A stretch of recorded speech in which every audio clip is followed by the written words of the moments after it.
Bonjour. Bonjour Marisa, donc on est à la veille de ces rencontres citoyennes à Vierzon. Donc est-ce que tu peux te présenter, nous dire si tu représentes un collectif, une association et d'où tu viens? Eh bien, bonjour Diane, je viens de Troyes dans l'Aube et je suis le porte-parole de la plateforme d'écoute SOS Effets indésirables Covid et vaccination qui a débuté le 6 janvier dernier. Voilà. Tout récent. Alors c'est une plateforme qui a été récemment créée. Dans quel but? Eh bien, de soutenir moralement les personnes qui sont victimes d'effets indésirables. Parce qu'on sait très bien que lorsqu'on est malade, il faut un minimum que le moral suive et malheureusement ces personnes sont bien souvent isolées et le monde médical ne les reconnaît pas comme des victimes et c'est très compliqué pour eux. Donc tu disais que les gens ils se sentent seuls, mais en fait isolés comment en fait? Ça veut dire que il y a une non-reconnaissance par rapport au vaccin, mais isolés même dans leur pathologie, dans leur souffrance? Isolés parce que plus contact avec la famille, certains. Alors c'est pas la majorité, mais on en a quand même quelques-uns dont la famille a coupé complètement les ponts à partir du moment où ils ont déclaré que c'était qu'ils pensaient, parce que tous n'ont pas déclaré leurs effets indésirables, à partir du moment où ils pensaient et ils exprimaient l'idée qu'il y aurait un lien de causalité entre la vaccination et leur maladie. Alors, si je comprends bien, tu es malade, tu as des effets, tu dis que ça peut être le vaccin, et à ce moment-là, la famille te laisse de côté.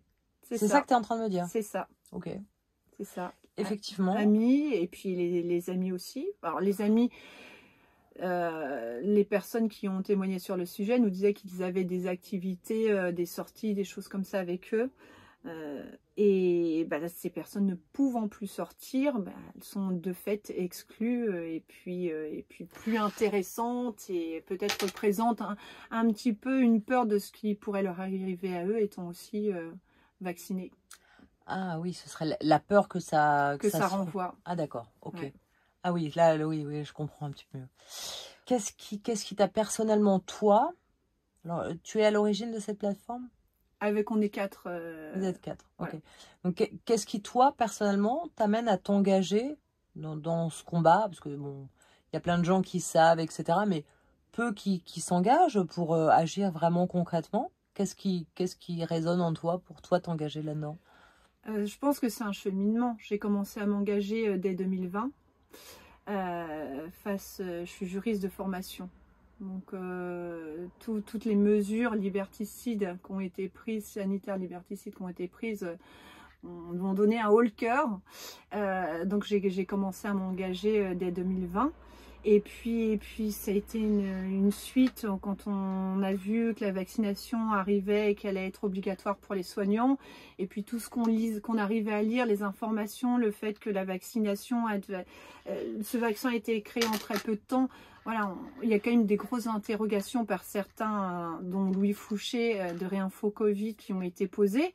Et on craignait qu'il y ait effectivement des effets indésirables. Et c'est ce qui se passe. Et malheureusement, alors l'État qui a poussé clairement à la vaccination, qui a obligé les soignants à le faire et les autres les a privés de tout droit s'ils ne le faisaient pas, eh bien aujourd'hui, ces mêmes personnes ne tirent pas les conséquences des décisions qu'ils ont prises et abandonnent toute cette population. Et l'injustice, pour moi, c'est inconcevable. Et puis voilà, on est tous dans les mêmes bateaux et je pense que c'est important qu'on se soutienne. Alors nous avons la chance d'être en bonne santé.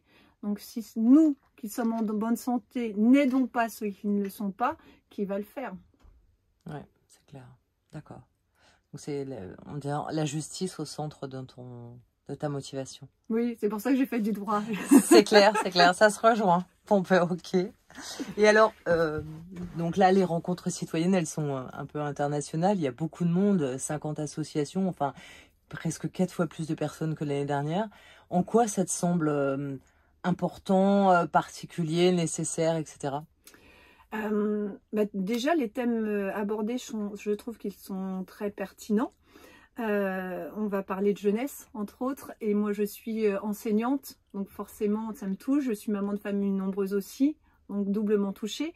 Et puis à titre de l'association, eh bien, ça va être l'occasion de rencontrer physiquement des personnes avec qui on échange énormément sur les réseaux, comme Mathieu la Victime par exemple, ou Dominique de Viac 19, Graziella, enfin ainsi de suite, je ne vais pas tous les citer, et de prendre aussi de nouveaux contacts, de savoir ce qui se fait également à l'étranger, parce qu'on n'est pas forcément au courant, et de voir quel partenariat on peut créer pour demain et pour faire avancer les choses vers la reconnaissance, que je pense que l'objectif de tous c'est celui-ci, qu'on ait une prise de conscience du danger de cette injection, de cette vaccination, et que ça ne se reproduise pas pour l'avenir, et que les victimes soient reconnues.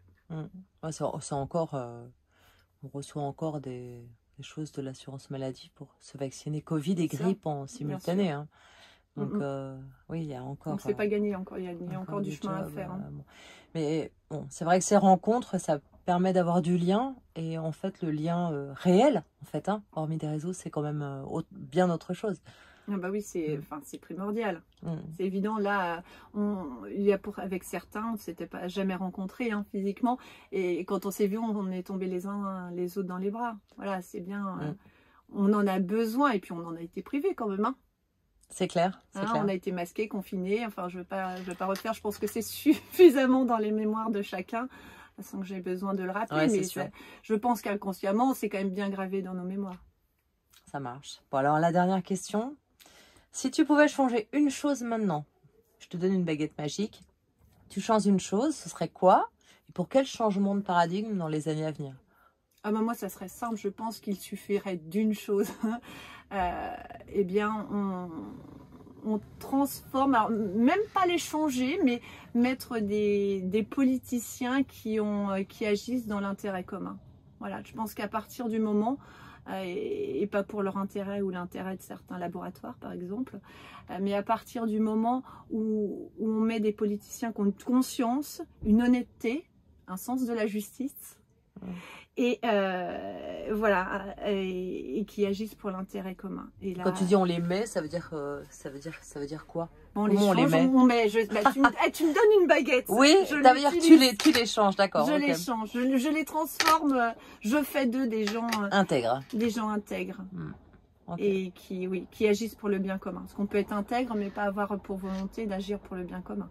Donc vraiment, je pense que si on donne ce don, hein, on peut peut-être appeler ça ce don d'agir pour l'intérêt commun, je pense on s'en sortirait facilement. Mais c'est très utopiste. Oui, il faut avoir un idéal vers lequel on souhaite aller. C'est ça. Ma question. Mais écoute, Marisa, merci beaucoup. Tu as autre chose à ajouter avant qu'on termine l'entretien? Non, si ce n'est peut-être juste un petit détail, c'est que notre plateforme donc est née le 6 janvier et puis on a, depuis la semaine dernière, bien, on a mis en place le réseau des sentinelles du cœur, c'est-à-dire que justement pour toutes ces personnes qui sont extrêmement isolées, que nous avons au téléphone, nous essayons de mettre en place un réseau de personnes qui pourra aller les visiter physiquement à domicile, donc pour créer du lien, parce qu'encore une fois, le téléphone c'est bien, mais c'est insuffisant.